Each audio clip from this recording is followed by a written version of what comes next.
এই গাছের নাম শুনে হয়তো ভাববেন মরুভূমির গাছ, কিন্তু মোটেও এই গাছ মরুভূমিতে জন্মায় না। নামটি হলো ক্রিসমাস ক্যাকটাস। সাধারণত ঠান্ডার দেশে এই গাছ সব থেকে ভালো হয়, তবে এখন ভারতবর্ষ কেন বাংলাদেশেও এই ক্রিসমাস ক্যাকটাস ভালোই জন্মাচ্ছে। ছাদ বাগানে তো এই গাছ যথেষ্টভাবে গ্রো করছে। আজ এই ভিডিওতে আপনাদের সঙ্গে আলোচনা করব গ্রীষ্মকালের বিশেষ পরিচর্যার বিষয়ে। কারণ গ্রীষ্মকালে ক্রিসমাস ক্যাকটাসের সর্বাধিক বৃদ্ধি ঘটে এবং সেই সময় বেশ কিছু পরিচর্যা করলে এই গাছকে আরো বড় করতে পারবেন এবং এই সময়ে প্রোপোগেট করতে পারবেন, অর্থাৎ নতুন চারা গাছ আপনারা তৈরি করতে পারবেন। নমস্কার বন্ধুরা, ইনডোর ভ্যালির পক্ষ থেকে নতুন একটি ব্লগে আপনাদের জানাই স্বাগত।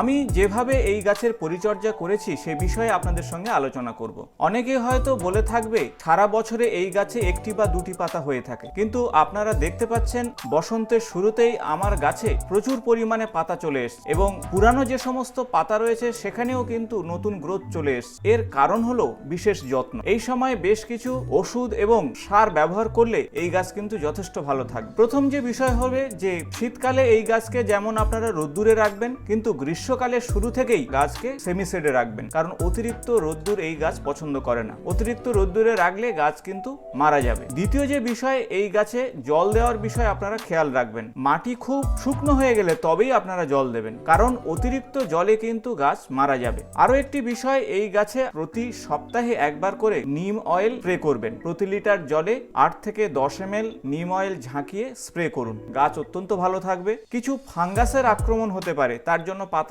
শুকিয়ে যায়, কুঁকড়ে যায়, সেজন্য অ্যান্টি ফাঙ্গাল আপনারা স্প্রে করবেন। প্রতি লিটার জলে 1 গ্রাম করে সাপ ভালোভাবে গুলিয়ে আপনারা স্প্রে করতে পারেন, বা বাজার থেকে যে কোনো অ্যান্টি ফাঙ্গাল এনে আপনারা স্প্রে করতে পারেন। এছাড়া বায়ো পেস্টিসাইড কাকা প্রতি লিটার জলে 8 থেকে 10 ফোঁটা করে মিশিয়ে স্প্রে করলে গাছের চেহারা কিন্তু খুব ভালো থাকে। খুব বেশি সার দেওয়ার দরকার নেই, বিশেষত রাসায়নিক সার দেওয়ার দরকার নেই। এই সময় 8 থেকে 10 দিন অন্তর অন্তর খোল পচিয়ে খোল পচা জল দেবেন এবং সেই সাথে কিচেন ওয়েস্ট দিয়ে তৈরি লিকুইড সার আপনারা প্রয়োগ করবে, তাহলে কিন্তু গাছ যথেষ্ট ভালো থাকবে। তবে দেখবেন যেদিন বর্ষার ওয়েদার থাকবে, বৃষ্টির ওয়েদার থাকবে, সে সময় কিন্তু লিকুইড সার অর্থাৎ কিচেন ওয়েস্ট দিয়ে লিকুইড সার প্রয়োগ করবেন না, তাতে কিন্তু ফাঙ্গাসের আক্রমণ হতে পারে। আরো কয়েকটি বিষয় আপনাদের খেয়াল রাখতে হবে এই গাছের পরিচর্যার ক্ষেত্রে। অনেক সময় মিলিবাগ আসতে পারে। অতিরিক্ত মিলিবাগ এলে আপনারা ইমিডাক্লোরোপিড 70% প্রতি লিটার জলে 1 গ্রাম করে মিশিয়ে স্প্রে করুন, তাতে যথেষ্ট ভালো ফল পাবেন। আর গ্রীষ্মকালে ঠিকভাবে পরিচর্যা করলেই শীতকালের শুরু থেকেই এই গাছে প্রচুর ফুল আসবে।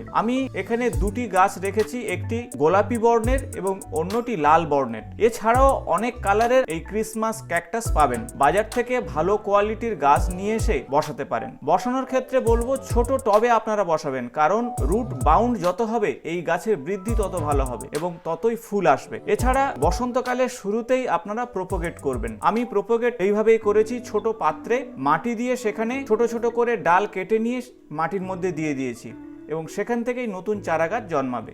তাই প্রোপোগেট করা বা বংশবিস্তার করানো খুব সহজ বিষয়। এই গাছের মাটির বিষয়ে বলবো যে কম্পোস্ট সার একটু বেশি দেবেন।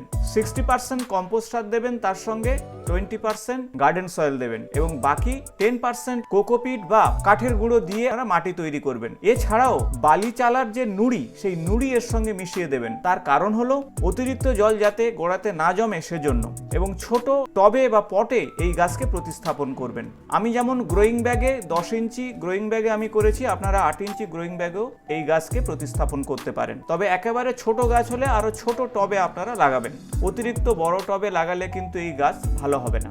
এছাড়া সপ্তাহে 1 বার থেকে 2 বার জল দেবেন। জলের বিষয়ে যখন দেখবেন গোড়ার মাটি শুকিয়ে গেছে তখনই আপনারা জল দেবেন। সাধারণত এই সমস্ত গাছে রাসায়নিক সার দেওয়ার দরকার হয় না, তবে গাছের চেহারা যদি খুব খারাপ হয় তাহলে আপনারা 10-26-26 গাছের গোড়া থেকে একটু দূরে দেবেন। 8-10টি দানা দিলে যথেষ্টই। তবে খুব বড় গাছ না হলে আর যদি খুব ছোট গাছ হয় সেক্ষেত্রে আপনারা 3-4টি দানা দেবেন। অতিরিক্ত সার দিলে কিন্তু গাছ মারা যেতে পারে। গাছকে রোদ্দুরের সময় অবশ্যই ছায়াতে রাখবেন, সেমি শেডে রাখবেন। সূর্যোদয়ের কিছুটা রোদ্দুর যেন লাগে অথবা সূর্যাস্তের রোদ্দুর একটু লাগে, তাহলেই কিন্তু গাছ যথেষ্ট ভালো হবে। আশা করব ভিডিওটি ইনফরমেটিভ হয়েছে। ভালো লাগলে বন্ধুদের সঙ্গে অবশ্যই শেয়ার করবেন। নিয়মিত আমার চ্যানেলের আপডেট পেতে চ্যানেলটি সাবস্ক্রাইব করে পাশে থাকা বেল বটনটি প্রেস করবেন। আজ এই পর্যন্ত, নমস্কার।